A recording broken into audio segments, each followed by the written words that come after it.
नमस्कार, मेरा नाम बीना है और आप द बिहार टॉप देख रहे हैं। ओम प्रकाश द्वारा लिखी गई कविता को मनोज झा राज्यसभा में सुनाते हैं और उसके बाद से विवाद बढ़ता जाता है। विवाद ठाकुरों पर लेकर ये विवाद बढ़ा है।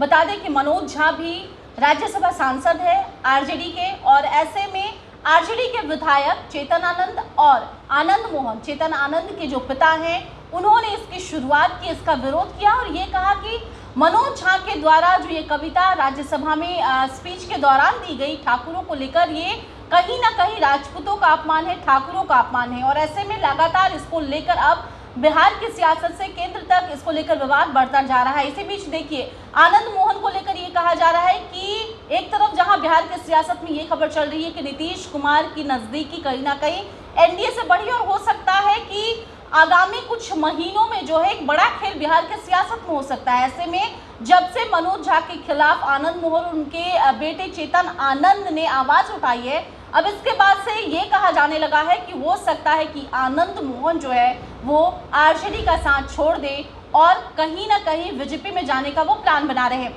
ऐसा इसलिए भी क्योंकि आनंद मोहन दिल्ली से आए हैं और उनको लेकर खबरें ये भी चल रही है कि दिल्ली में उन्होंने राजनाथ सिंह से मुलाकात की है और उसके बाद से ही उन्होंने आक्रोश या फिर विरोध मनोज झा को लेकर जताया है। बता दें कि इसी बीच लालू यादव ने इस पूरे मामले पर अपनी चुप्पी तोड़ते हुए ये कहा है कि मनोज झा ने जो कविता सुनाई है उसमें कहीं भी ठाकुरों का अपमान नहीं है, वो बहुत ही ज्ञानी और विद्वान है। ऐसे में आनंद मोहन ने भी जो है लालू प्रसाद यादव पर सीधे तौर पर जो है छिटाकसी करते हुए ये कहा है कि हम कोई भिखमंगे नहीं हैं। जी हाँ, एक निजी चैनल को इंटरव्यू में दिए गए उनके बयान के बारे में हम बता रहे हैं, जिन्होंने उन्होंने ये कहा है कि हम कोई भिखमंगे नहीं हैं। अगर हमें विधानसभा चुनाव में 2 सीट मिलती है तो हम 243 सीटों के लिए प्रचार प्रसार करते हैं, समर्थन मांगते हैं, और अगर लोकसभा सीट में हमें 1 सीट मिलती है तो हम उसके लिए 40 लोकसभा सीटों को लेकर जो है समर्थन जनता से मांगते हैं। तो ऐसे में हम कोई भिखमंगे नहीं है। अगर हम पार्टी में हैं तो इसका ये मतलब नहीं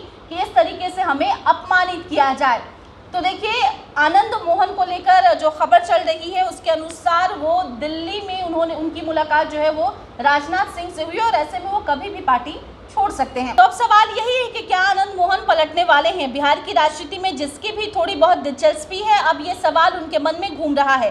और सवाल उठे भी क्यों ना, बेटा चेतन आनंद शिवहर से आरजेडी के विधायक है, पत्नी लवली आनंद भी आरजेडी में है। खुद आनंद मोहन किस पार्टी में है ये किसी को नहीं पता, लेकिन जब से जेल से निकले हैं तब से बीजेपी और केंद्र सरकार के खिलाफ बोलते रहे हैं। लेकिन 2 दिन से आनंद मोहन के पूरे परिवार ने तेजस्वी यादव के करीबी नेता और आरजेडी सांसद मनोज झा के ही खिलाफ मोर्चा खोल रखा है। मनोज झा पर ठाकुर यानी कि राजपूत समाज का अपमान करने का आरोप आनंद मोहन का पूरा परिवार लगा रहा है। आरजेडी सांसद ने क्षत्रिय बिरादरी का अपमान किया है, ऐसा आनंद मोहन के परिवार का कहना है, चेतन आनंद का कहना है। राज्यसभा में महिला आरक्षण बिल पर बहस के दौरान मनोज झा ने कवि ओम प्रकाश वाल्मीकि की कविता ठाकुर का कुआं का पाठ किया था। कविता से पहले मनोज झा ने कहा था कि इसे किसी जाति से जोड़कर ना देखा जाए और इसे सामंती भाव से लिया जाए। लेकिन कविता पाठ के 6ठे दिन आनंद मोहन के विधायक बेटे चेतन आनंद ने एक फेसबुक पोस्ट लिखकर कहा कि ठाकुर का कुआं कविता पढ़ना समाजवाद के नाम पर दोगलापन है। अगली सुबह फेसबुक लाइव पर आकर कहा कि ब्राह्मण पर भी तो कोई नेगेटिव कविता होगी। आरजेडी विधायक चेतन आनंद ने कहा कि जरूरत होगी तो पार्टी फोरम पर भी इस बात को उठाएंगे। चेतन आनंद के बयान के बाद आनंद मोहन ने मीडिया को इंटरव्यू देकर कहा कि अगर वो सदन में होते तो मनोज झा की जीप खींचकर आसमान की तरफ फेंक देते। फिर आनंद मोहन की वकील बेटी सुरभि आनंद ने राजपूत बिरादरी की तारीफ में लिखी एक वायरल कविता को पोस्ट करके मनोज झा से कहा कि ठाकुर होना आसान नहीं होता।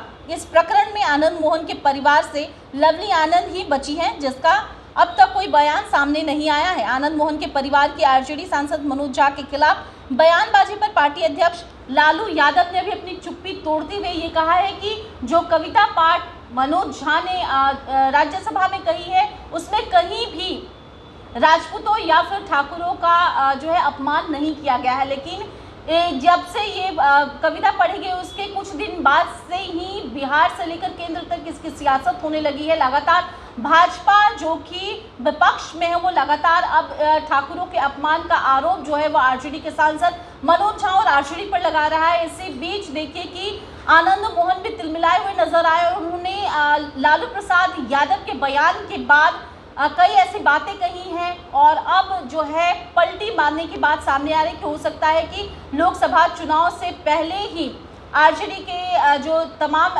पैच, ऐसे में देखिए लोकसभा चुनाव से पहले ही अब ये कहा जा रहा है कि हो सकता है कि आनंद मोहन का परिवार जिस तरीके से आरजेडी के सांसद मनोज झा का विरोध कर रहा है, उससे अब ये कयास लगाए जा रहे हैं कि आनंद मोहन कभी भी पलटी मार सकते हैं। बहरहाल इस खबर में इतना ही। आपकी क्या राय है? अपनी राय कमेंट के जरिए हम तक दीजिए। इसके साथ ही जब तक आपने हमारे यूट्यूब चैनल को सब्सक्राइब नहीं किया है तो इसे सब्सक्राइब कर लें और ऐसे अन्य तमाम खबरों के लिए बने रहें द बिहार टॉप के साथ। धन्यवाद।